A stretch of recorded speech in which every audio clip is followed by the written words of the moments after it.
હવે આપણે ભૂલથી છે ને ટોપરાનું તેલ એડ થઈ ગયું હતું.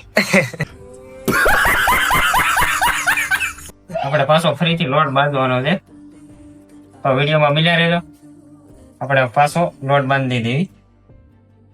હેલો યુટ્યુબ ફેમિલી, કેમ છો? મજામાં તો સ્વાગત છે તમારું અમારી ચેનલમાં વિલેજ રસોઈ બોયમાં.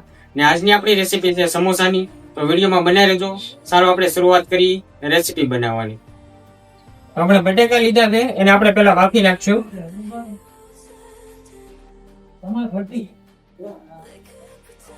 હવે જરૂરિયાત પ્રમાણે પાણી એડ કરી દેવું.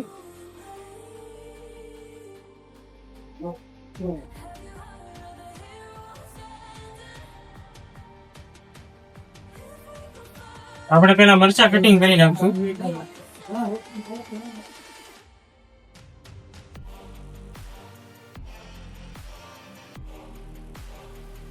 હવે કોથમરી કટિંગ કરી નાખશું.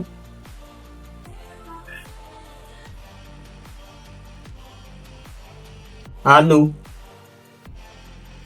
હવે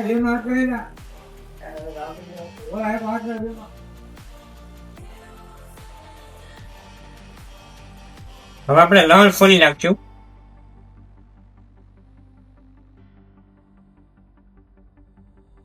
હવે આપણે આદુ, મરચા, લસણ અને કોથમરીનું પેસ્ટ કરી નાખવાનું છે.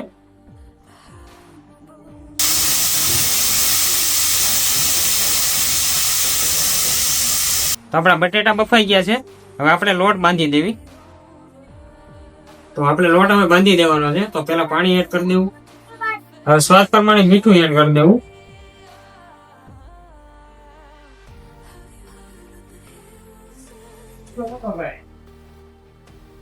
હવે લોટ એડ કરી દેવું. હવે થોડુંક તેલ એડ કરી દેવું.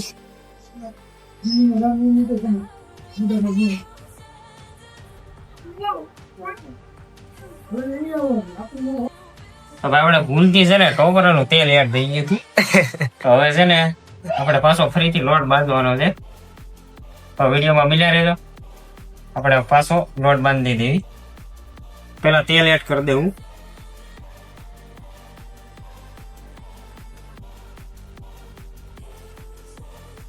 હવે જરૂરિયાત પ્રમાણે મીઠું એડ કરી દેવું.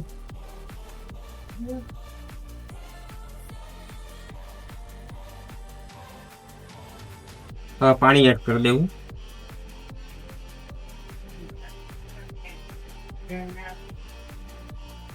હવે લોટ એડ કરી દેવું.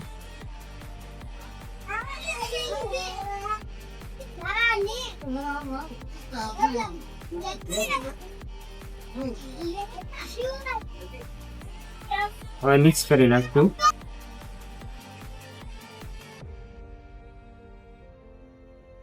હવે જરૂરિયાત પ્રમાણે થોડું પાણી એડ કરી દેવું અને લોટ આપણે કમ્પ્લીટ બાંધી લેવું.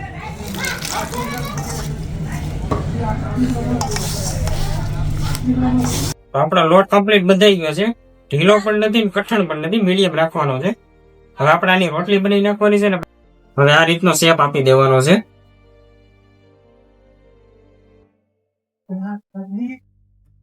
હવે આપણે બટેકા ફોલી નાખશું.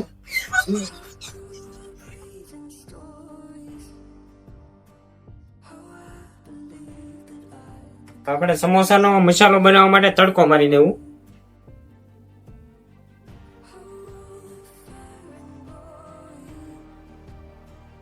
પેલા તેલ એડ કરી દેવું.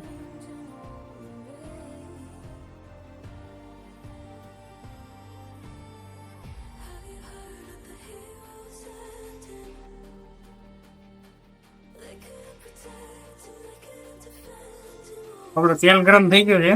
હવે મરચા, કોથમરી, લસણ અને આદુ એડ કરી દેવું.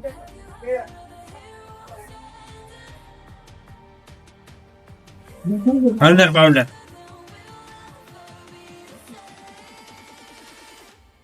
સ્વાદ અનુસાર મીઠું.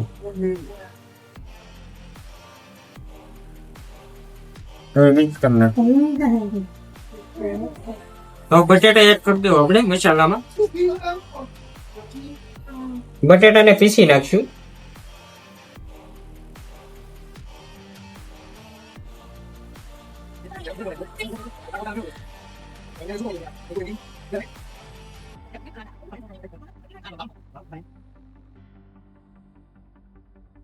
કોથમરી એડ કરી દેવું.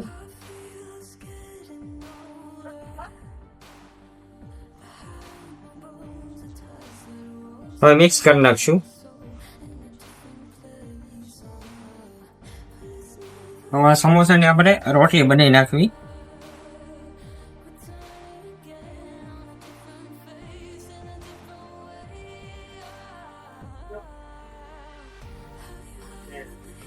તો આવી રીતે રોટલી કમ્પ્લીટ થઈ જાય ને પછી આ શેપમાં કાપી લેવાની છે આવી રીતે.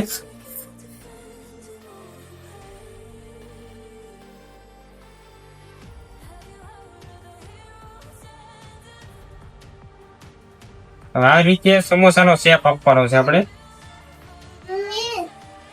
આ બે છેડા ભેગા કરી દેવાના છે પછી અહીંથી આપણે દબાવી દેવાની છે આવી રીતે.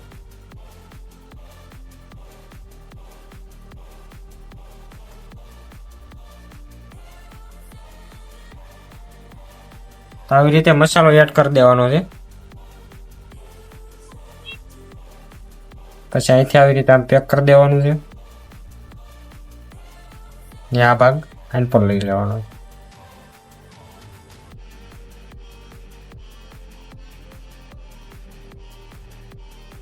આવી રીતે મસાલો ભરી દેવું. પછી આપણે આ ગ્રેવી બનાવી છે ઘઉંના લોટની છે ત્યાં લગાવી દેવું જેથી કરીને ઉસકે નહીં ને મસાલો બહાર ન આવે. પછી આવી રીતે આમ દબાવી દેવું.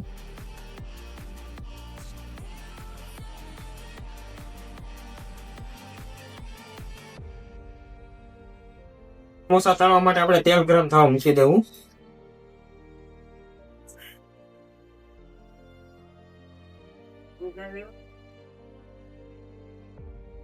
સર દેવું.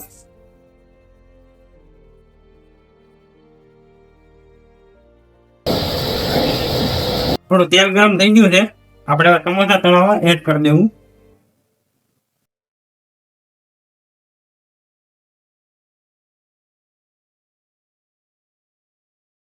તો આપણા સમોસા બનીને કમ્પ્લીટ થઈ ગયા છે તમે જોઈ શકો છો દેશી. તો આ વિડીયો તમને ગમ્યો હોય તો લાઈક શેર અને સબસ્ક્રાઇબ કરવાનું ભૂલતા નહીં. ફરી પાછા મળ્યા આપણે એક નવા વિડીયોમાં. Bye bye.